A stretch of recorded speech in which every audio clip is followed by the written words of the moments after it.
APOE Complexium, a symbol of peace, progress, and prosperity. Episode 1. Matthew Kane was violently awakened, not by his usual 6:30 a.m. alarm, but by a frightening noise that rumbled the entire room. Rush of confusion. His heart beating like a drum forced him to look around. Everything seemed wrong. He jumped out of bed, dashing to the window, yanking the curtains apart so roughly they ripped in his frantic haste. His eyes went wide. The towering city skyline was shaking, and a long, fiery streak of glowing dust marked a spot in the sky. Far away, an enormous, orange-lit mushroom cloud occupied the distant horizon over White Rock Lake. Matt, trembling with fear, quickly turned on his TV to see a severe expression on the news anchor's face.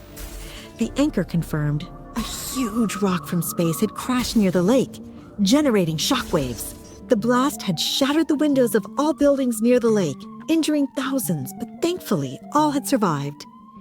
He remembered his previous meeting with the United Nations Aerospace Council. His planetary defense proposal had been dismissed. Now, watching the ruined city, Matt realized with a heavy conviction they would need his suggestion. It was vital.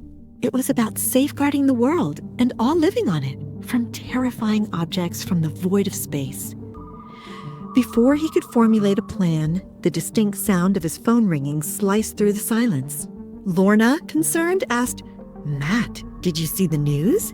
Matt simply replied, "It's terrible." They agreed to meet immediately. "I'll meet you at the office as early as possible because there are some issues that I think we need to discuss." He knew he had to act, not just for himself, Lorna, or his city, but for the safety of all humanity. Matt entered the development office next to the United Nations Aerospace Council. The air was thick with unease. Lorna and Ed, the other APOE Complexium team members, were already waiting, their faces grim. Lorna greeted him with a weak smile. Matt sat down, his mind still overwhelmed by the devastation he had just witnessed. That was a true horror, Matt finally gasped. Ed and Lorna silently agreed. "What can we do differently?" Lorna sighed. Matt leaned forward. "Do you remember when I suggested a laser defense system for the APE Complexium?" "The giant laser beam system, right?" Ed asked, rubbing his head. Matt nodded with newfound conviction. Maybe it's not such a crazy idea after all. Lorna's eyes glowed with interest as she leaned closer to Matt. Matt explained, "I can create a laser beam system like a shield that can change their trajectory or destroy the asteroids." Ed was reflective.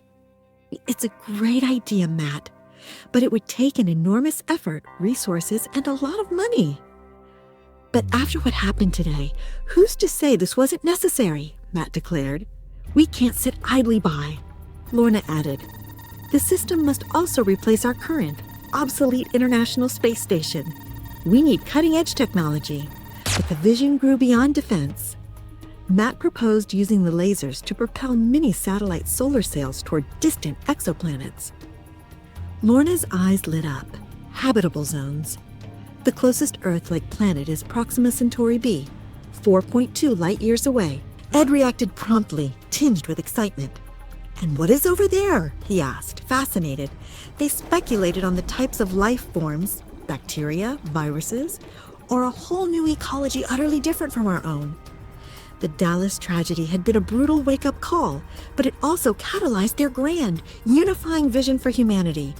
Lorna, with a newfound sense of enthusiasm, declared, "We must demonstrate that our solar-powered laser system is a symbol of hope."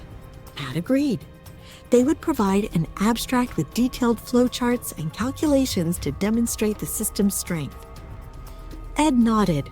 "Let's get to work then." This combined idea of protection and the search for alien life is possible.